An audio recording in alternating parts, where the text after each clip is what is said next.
Hello and welcome to Value Chain TV News Update. I am Kabir Lawal with the news.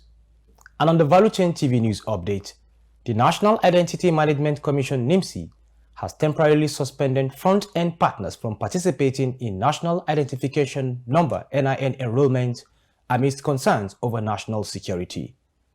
The suspension follows the Commission's revalidation exercise on third-party registration centers, uncovering multiple infractions and unwholesome practices in the NIN enrollment and modification processes. During a 4-day training in Abuja, NIMC Director General Abisoye Koka Odesote disclosed the suspension and outlined efforts to address identified loopholes.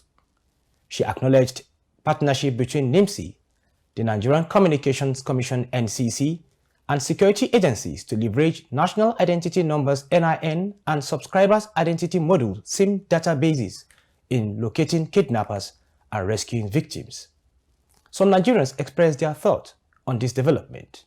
It will work if they really mean to work. The only thing they will do there is they will have to get a secret of them. That is, make it secretly. You understand? So it will work if they want it to work. I don't really think so. Yeah, because they told us about this name number, that when you register your number with it, they are going to track anything happen. They are going to track. Yeah, because I was once a victim of all this one chance, and when I entered their vehicle, they took my phone, and even the phone they use, I've been making calls, and they couldn't track them. Even when I reported to the police station, I went to my bank, I reported. I don't think, but if they are assuring us that it's going to work, I think that would be fine anyway. Yeah. The House of Representatives Committee on Public Accounts has said that the Federal Ministry of Trade and Investment should refund 75 billion naira COVID-19 intervention funds to government coffers. The resolution followed the approval of a motion by Basi Akiba of Cross River State during a public hearing on COVID-19 funds in Abuja. Presenting the motion, Mr. Akiba stated that the committee had sent 3 letters to the ministry requesting their appearance and an account of the funds, yet they had not received a response.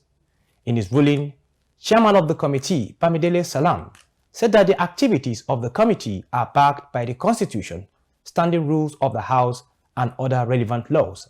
The committee also issued a 24-hour ultimatum to the Nigerian Rural Electrification Agency, demanding documentation justifying its expenditure of over 12 billion naira of COVID-19 intervention funds. Additionally, the agency is required to appear before the committee on Monday, January 22nd, to provide a detailed account of the expenses.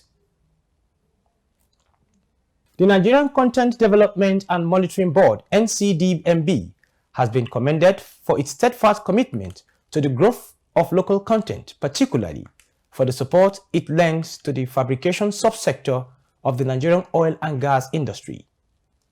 The commendation was given by the leadership of Dorman Long Engineering Limited during a courtesy visit to the Executive Secretary of the NCDMB, Engineer Felix Omosola Ogbe, at the Nigerian Content Tower in Yenogwa, Bayelsa State.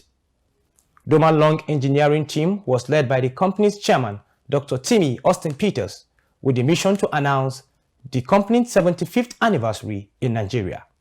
The celebration will be kick-started at the forthcoming 2024 SubSaharan African International Petroleum Exhibition and Conference in Lagos. The Abuja Electricity Distribution AEDC has signed tripartite agreement with Daystar Power Solutions Limited and Wood Factory Limited to deliver its first grid-connected and solar hybrid power solution for commercial and industrial customers in Nigeria. According to a statement, AEDC is expected to provide 18 hours of reliable electricity supply to Wood Factory, while Daystar Power will provide 6 hours of solar-powered electricity to Wood Factory, both leveraging interconnected power facilities to deliver seamless electricity supply and great value to the customers. Managing Director and Chief Executive Officer of AEDC, Christopher Esefulekwe, expressed enthusiasm that transformative opportunities that companies turnaround is providing to to serve both new and existing customers in more delightful ways. In a related development, the Kano Electricity Distribution Company has revealed plans to attain 24-hour electricity supply within its Kano, Katsina, and Jigawa franchise states with mini-grids. It stated that it will be building up to 200 megawatts of incremental capacity through 100 mini-grids and embedded generation.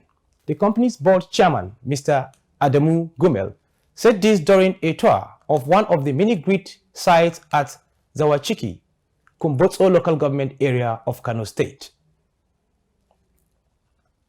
The chairman of the Economic and Financial Crimes Commission, EFCC, Mr. Ola Olukoyede, has said that some of the commission's investigators are in the habit of demanding bribes from the crime suspects, which erodes the integrity of the agency. Olukoyede made this known to the commission staff during his New Year address at the headquarters in Abuja. He warned that the hearing anti-graft agency's investigators that they will be dealt with if they fail to retrace their steps with the policy's guidelines, which are erected on responsibility, accountability, and transparency. Valuchin asked some Nigerians their thoughts on this. The report. It's true they take bribe. Nigeria is corrupt. Everywhere is corruption. So nobody you can trust. Even those who are in power, they are the ones that corrupt people. They are the ones collecting money from people, and they will release them. So how the Nigeria want to move forward? Nigeria cannot move forward through this thing. At least they are the leader. They're supposed to show an example for people to know that corruption is wrong, is not good. But they are the one engineering people. They will catch thief and they will collect money from the thief and they will leave the person. I'm happy he's owning up. That means he's trying to be as objective as possible, which means that we are poised for a good time. And if he has, will I say, the strength to actually purge his internal workings, that means he'll be able to confront the outside world without fear or favor, which means perhaps Nigeria may be getting out of the woods gradually.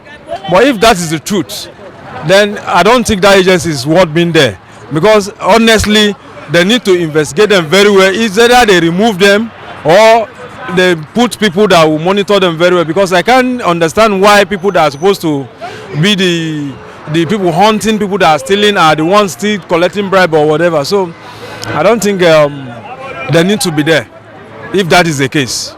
Organizers of the Sub-Saharan Africa International Petroleum Exhibition and Conference have announced the 8th edition of the event, which is to hold at Eco Convention Center in Lagos from 13th to 15th February 2024. The premier industry event is hosted by Petroleum Technology Association of Nigeria, PETN, in strategic partnership with the Nigerian Content Development and Monitoring Board, NCDMB, the Nigerian Upstream Petroleum Regulatory Commission, NUPRC, and Nigerian National Petroleum Company Limited, NNPCL.